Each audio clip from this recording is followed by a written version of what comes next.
Welcome back to Inside Out Precision. I know I've been on a little bit of a hiatus. I missed the last 2 weeks with videos, but it's elk season, and whenever I get a chance, I've been out of town elk hunting. Had a lot of close calls. It's been really fun so far. So got 3 more days to make it happen. So I'm gonna leave tomorrow morning, head out of town, and yeah, live off my back for 3 days and try to kill a bull.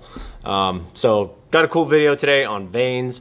I know there's a million different options out there, but before we get into that, I want to mention the merchandise website, so insideoutprecision.com. If you head over there, there's all sorts of t-shirts, hoodies, hats, stickers, mugs, like a lot of different merchandise you guys can purchase.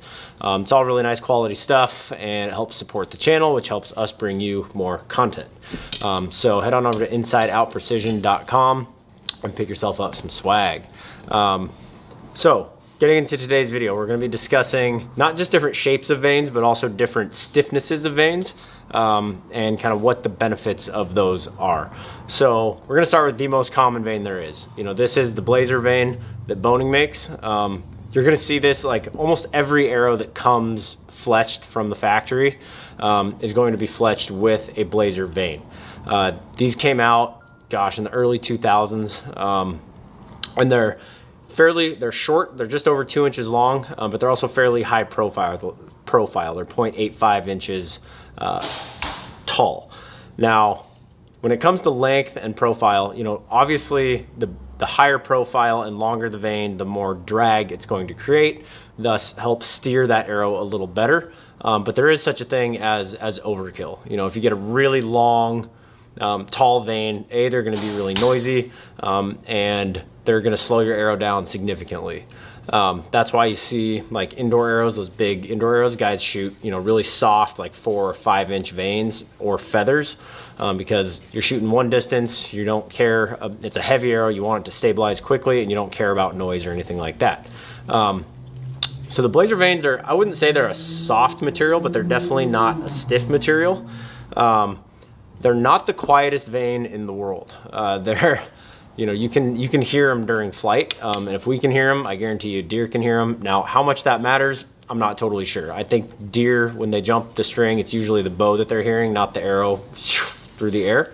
But it is something to consider. So, you know, they make this same vein, Easton makes it, or well, Boning and Easton teamed up on it, and this is it's called the bully vein. See if focus on that. Yeah, so this is the bully vein. It's the same profile as a blazer, but it is a much stiffer material. And they are significantly quieter.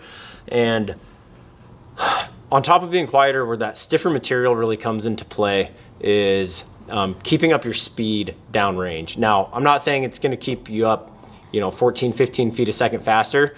But when you get out past that, you know, 35, 40, 50 yard mark, these stiffer material veins do a much better job at maintaining speed. And that's because a softer vein, you know, if you watch on slow motion, Levi Morgan actually has a pretty cool video on this.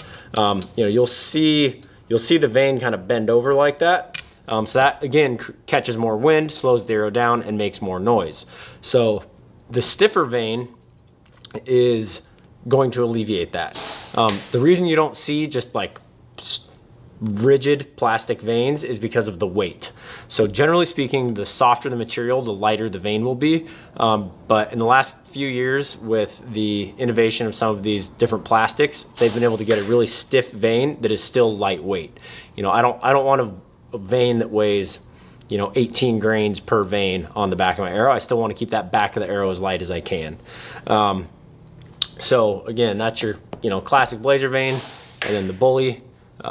Same profile, almost identical, but my boss is shooting these bully veins, and he said when he got home after fletching, you know, up a dozen arrows with him, he was shooting at 50 yards and he was hitting about 6 inches high at 50. So that's a pretty significant amount of speed that you're picking up there, you know, probably 6, 7 feet a second at least. So something to consider there. So moving on to the next vein here, you know, so we're kind of going shapes and stiffnesses here. This is the AAE. This is the Hybrid 26. Super popular vein. Let's see if I can focus on that. You know, they have the Max Stealth series and then the Hybrid. The Max Stealth and the Hybrid 26 are nearly identical in profile, but with the Max Stealths or any of the Max series vanes, you have to prep the vane with the primer pen or they will not stick. All the glue will stick to the arrow, nothing will stick to the vane, and they will just fall off.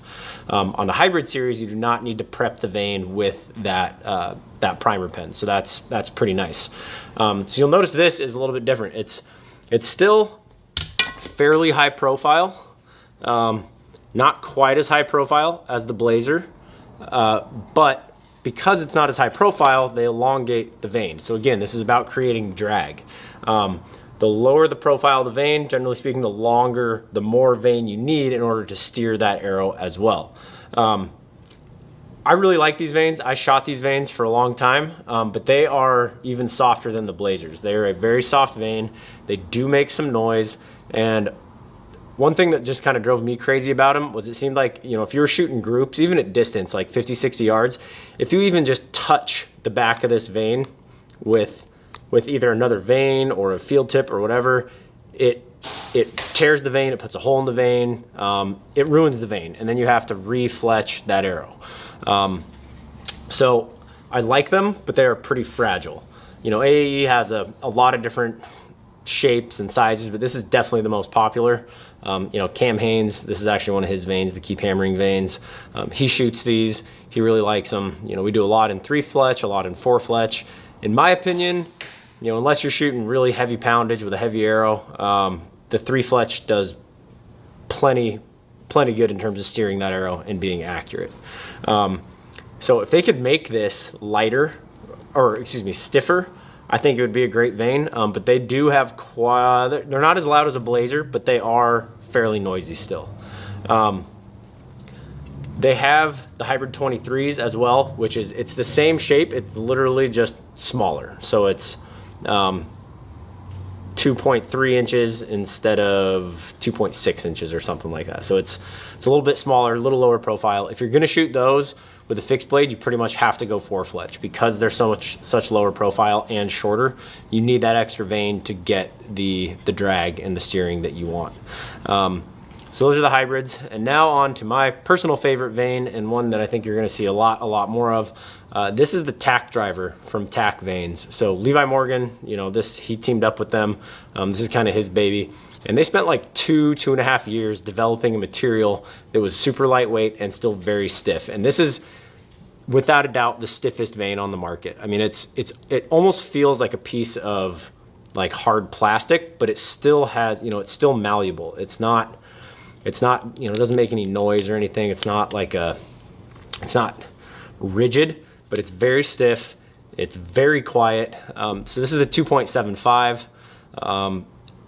It steered anything's gonna steer mechanical, but it still steered my mechanical and my fixed blade extremely well. And it's noticeably quieter. Like when you're shooting, especially at distance, you can kind of hear those arrows like downrange.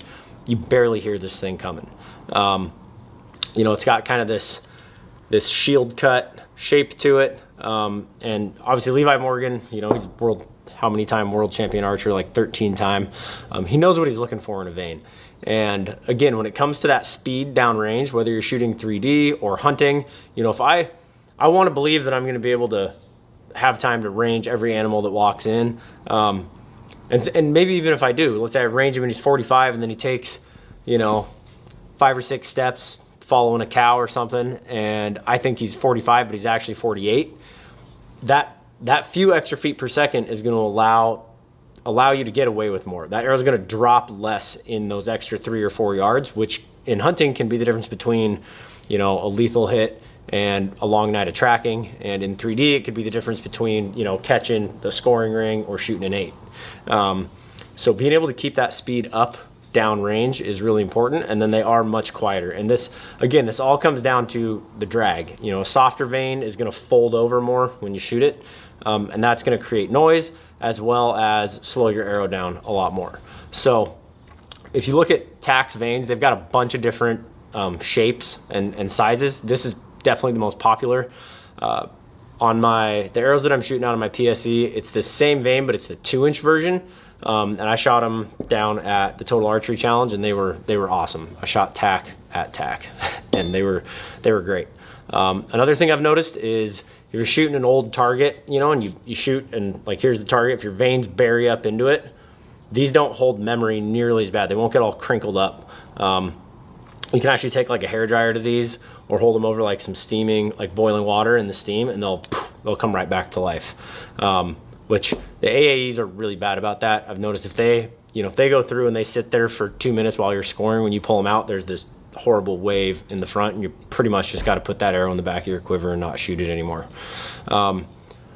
So I hope that gives you a little bit of insight as to, you know, the different shapes and sizes. You know, if you're just shooting field points, low profile, short vanes are great. If you're shooting broadheads, you want to either short but high profile or a little bit lower profile but longer, because you need that drag to steer it.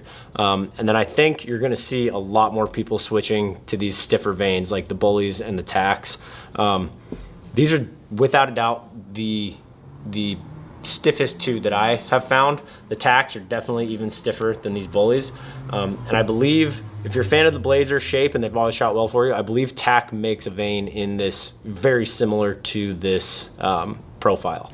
So if you hop on like Lancaster Archery, they've got a huge selection of them on there. They carry all of them, and you can kind of look and see what you need. Now, I will say with the tack vanes, you do have to prep them just like the Max series because of that material they're made out of. You know, you got to use your primer pen. I use the AAE one and it worked fine. You don't have to buy the tack glue and primer pen, but if you don't own any of it, you may as well get the tack glue and the tack primer pen because they were designed for this vane. But anyway, hope that gives you guys a little insight as to what you might be needing, whether it's a hunting arrow or a target arrow. I know there's a lot of people out right now either starting to sit in the stands for whitetail or chasing elk, or, you know, season's starting up, summer winding down. So good luck to all you guys hunting. Hunt hard, stay safe, and remember, precision is a decision.